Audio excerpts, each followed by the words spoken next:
Assalamualaikum warahmatullahi wabarakatuh. Baiklah, kami dari kelompok 7 dengan anggota Febrina Putri, Gisva Monadivi, Putri Wulandari, dan Rahmatul Fauza akan mempresentasikan hasil diskusi kami tentang model pendekatan dan teknik supervisi pendidikan. Poin A. Pengembangan model supervisi pendidikan. Ada berbagai model yang berkembang, di antaranya yang pertama, model supervisi konvensional atau tradisional. Model ini tidak lain refleksi dan kondisi masyarakat pada suatu saat. Pada saat kekuasaan yang otoriter dan fauder akan berpengaruh pada sikap pemimpin otokrat dan korektif. Pemimpin cenderung untuk mencari-cari kesalahan. Perilaku supervisi ialah mengadakan inspeksi untuk mencari kesalahan dan menemukan kesalahan. Yang kedua, modal supervisi yang bersifat ilmiah. Supervisi yang bersifat ilmiah memiliki ciri-ciri sebagai berikut. Yang pertama, dilaksanakan secara berencana dan kontinu. Yang kedua, sistematis dan menggunakan prosedur serta teknik tertentu. Yang ketiga, menggunakan instrumen pengumpulan data.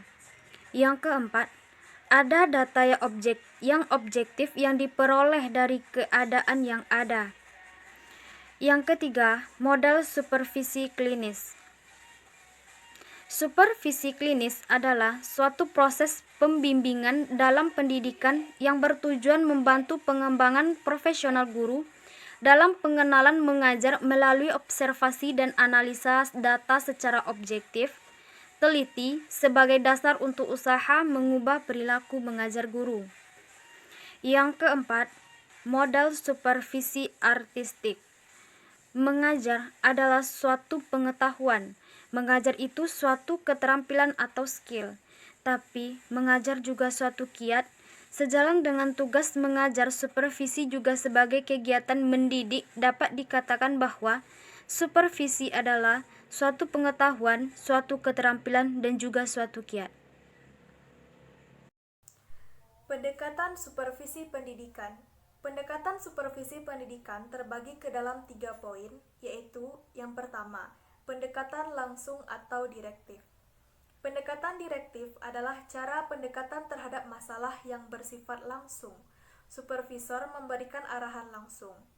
Karena itu, guru ini mengalami kekurangan, maka perlu diberikan rangsangan agar ia bisa bereaksi.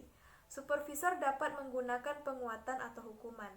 Pendekatan seperti ini dapat dilakukan dengan perilaku supervisor seperti menjelaskan, menyajikan, mengarahkan, memberi contoh, menetapkan tolak ukur, dan menguatkan. Yang kedua, pendekatan tidak langsung atau non-direktif. Pendekatan tidak langsung adalah cara pendekatan terhadap permasalahan yang sifatnya tidak langsung.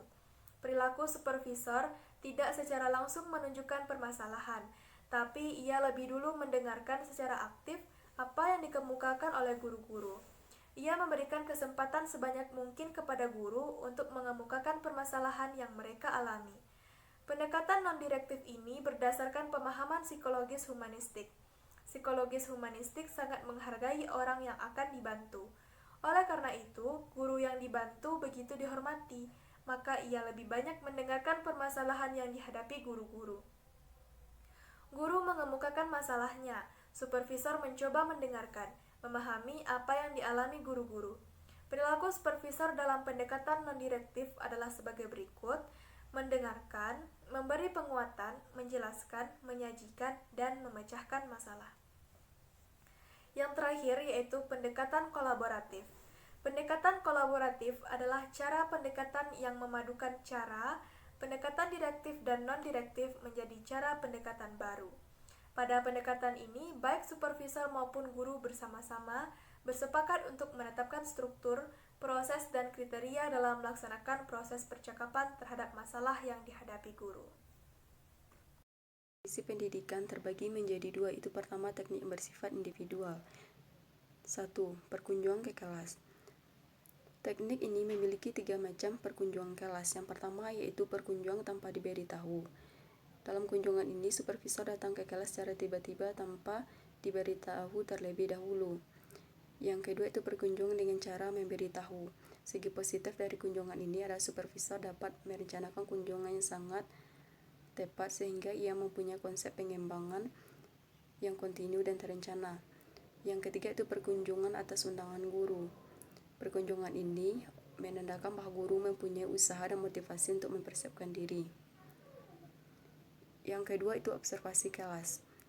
Observasi kelas ini terbagi menjadi dua, yaitu observasi langsung dan observasi tidak langsung. Yang kedua itu teknik yang bersifat kelompok. Yang pertama, temu orientasi baru. Pertemuan ini merupakan salah satu pertemuan yang bertujuan khusus untuk mengatur guru-guru untuk memasuki suasana kerja yang baru. Yang kedua itu panitia penyelenggaraan. Setiap kegiatan bersama perlu adanya penanggung jawab. Yang ketiga itu rapat guru. Rapat guru merupakan salah satu teknik supervisi yang berfungsi untuk memperbaiki situasi belajar mengajar. Yang keempat itu studi kelompok antar guru. Studi antar kelompok antar guru ini dilakukan oleh guru-guru dalam mata pelajaran yang sejenis. Yang kelima itu diskusi sebagai proses kelompok. Dalam sebuah diskusi, seorang supervisor harus memiliki kemampuan menggerakkan kelompok, membuat pertemuan berhasil, dan mengoordinasikan pekerjaan-pekerjaan kelompok. Baiklah, saya akan melanjutkan materi selanjutnya tentang peran guru dalam supervisi. Keberhasilan supervisor mencapai tujuan supervisi dipengaruhi berbagai faktor. Salah satu di antaranya adalah faktor guru yang disupervisi. Dalam hal ini dituntut berbagai peran dan partisipasi guru dalam mendukung pelaksanaan supervisi. Adapun fase-fase yang akan dilakukan dalam proses supervisi adalah: yang pertama, fase perencanaan.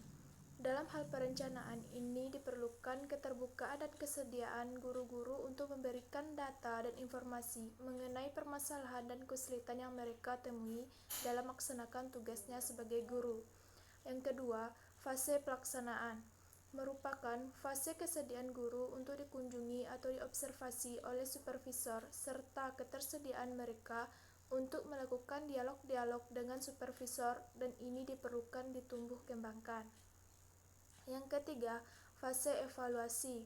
Dalam hal evaluasi ini, guru diharapkan dapat menerima hasil evaluasi secara terbuka dan bersedia menerima sarana dan arahan supervisor untuk perbaikan selanjutnya. Baiklah, sekian, terima kasih. Wassalamualaikum warahmatullahi wabarakatuh.